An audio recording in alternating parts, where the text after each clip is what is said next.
Halo, berjumpa lagi dengan saya Mr. Wira. Di video kali ini kita masih membahas tentang relasi dan fungsi, terutama mengenai grafik fungsi dan korespondensi satu-satu.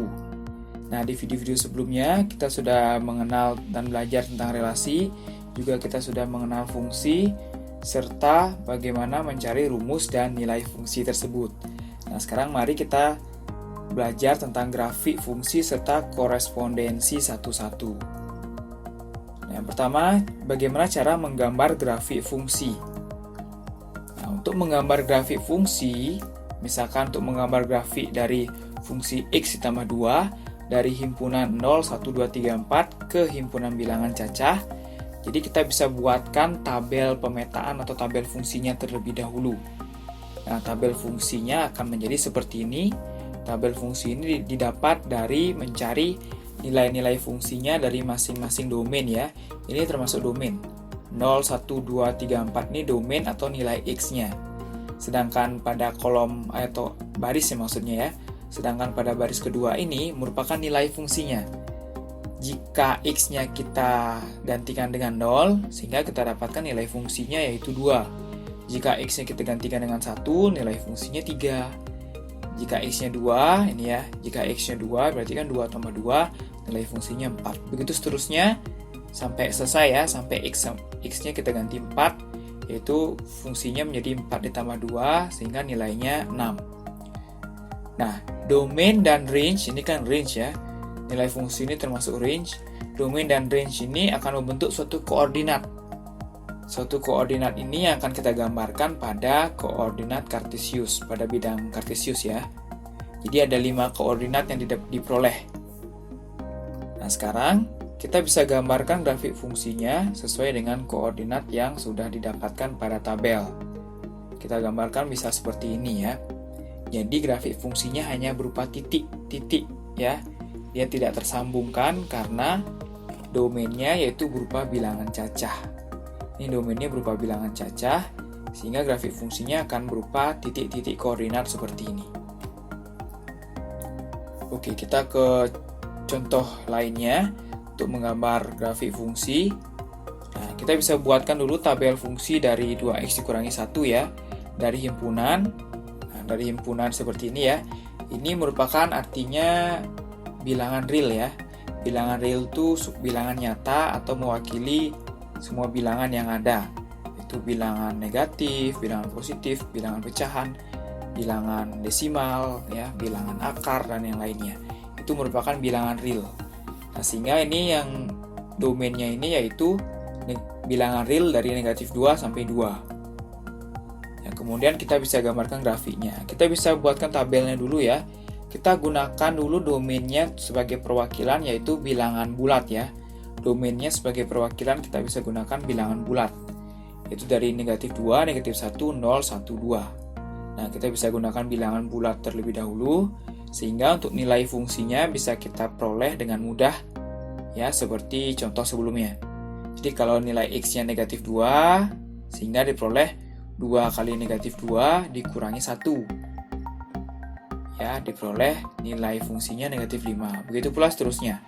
Sehingga akan didapatkan 5 koordinat, 5 titik koordinat.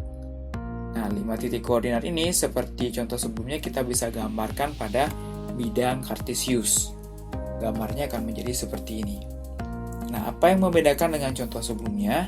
Nah, contoh ini disambungkan tiap titiknya dengan suatu garis. Kenapa disambungkan? Karena domainnya merupakan bilangan real atau semua bilangan yang ada. Nah, jika domainnya berupa bilangan real, grafik fungsinya akan berupa garis ya. Akan titik-titik koordinatnya akan disambungkan oleh garis. Itu yang membedakan dari contoh sebelumnya. Yang berikutnya menentukan atau membedakan fungsi atau bukan dari sebuah grafik. Caranya seperti ini ya. Kita bisa potong grafik menggunakan garis vertikal yang sejajar dengan sumbu Y. Kemudian, jika garis tersebut memotong grafik di lebih dari satu nilai Y, maka grafik tersebut bukanlah fungsi. Untuk lebih jelas, kita perhatikan contoh berikut ya. Membedakan manakah yang fungsi dari kedua grafik berikut. Fungsi dari X ke Y ya. Nah, kita lihat pada grafik yang sebelah kiri, jika pada bidang kartesius, untuk bagian domain tersebut yaitu sumbu X ya, kita perhatikan sumbu X. Nah, jika kita lihat, kita harus potong dulu ya grafik menggunakan garis vertikal. Nah, kita potong grafiknya seperti ini untuk yang sebelah kiri ya, grafik sebelah kiri. Nah, kita perhatikan ada 2 titik potong ternyata ya, di atas dan di bawah ini. Ada 2 titik potong. Sehingga jika kita buat garis vertikal dan ada 2 titik potong pada grafiknya, ini merupakan bukan fungsi. Sedangkan yang sebelah kanan, jika kita gambar garis vertikal dimanapun ya, dia tidak akan memotong di 2 titik, hanya di 1 titik ya. Memotong di 1 titik saja pada grafiknya, sehingga yang kanan merupakan fungsi. Oke, selanjutnya kita mengenal mengenai korespondensi satu-satu. Kita lihat ilustrasi berikut ya. Ini ada 2 fungsi.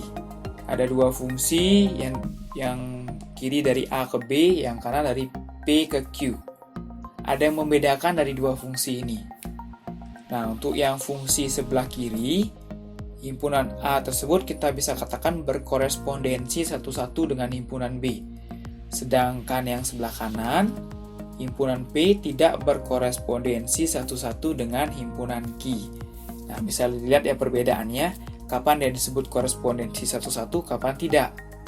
Nah, untuk pengertiannya, jadi jika setiap anggota himpunan A dipasangkan tepat satu anggota ke himpunan B, dan setiap anggota himpunan B dipasangkan tepat satu anggota himpunan A, maka dikatakan bahwa himpunan A berkorespondensi satu-satu dengan himpunan B.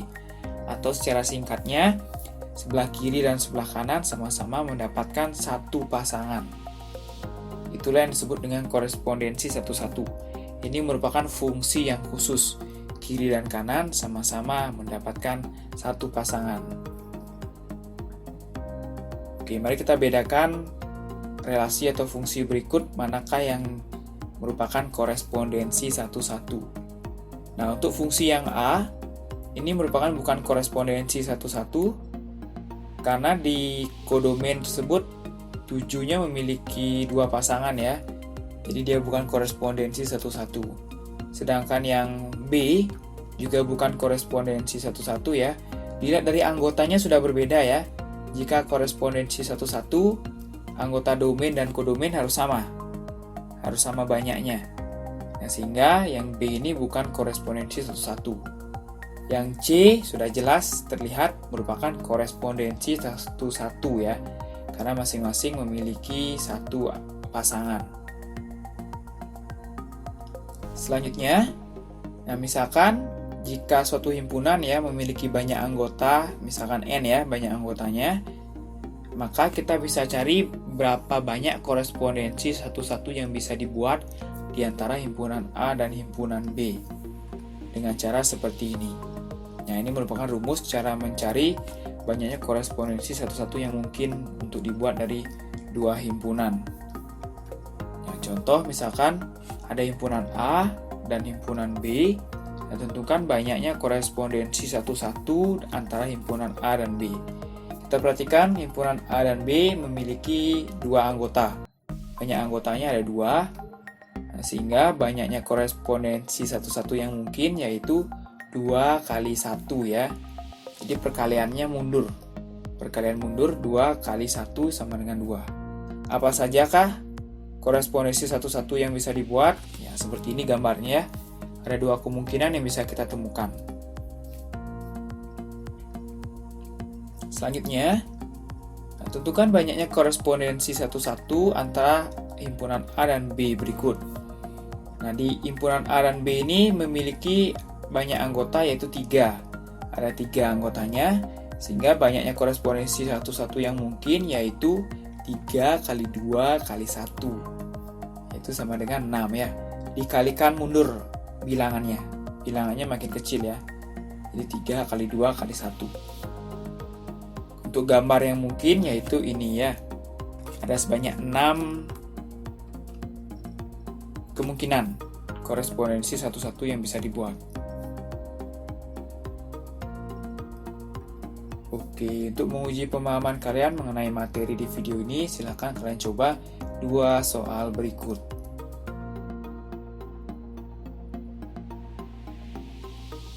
Oke, sekian untuk video kali ini. Semoga bermanfaat dan semoga kalian paham. Sampai jumpa di video selanjutnya.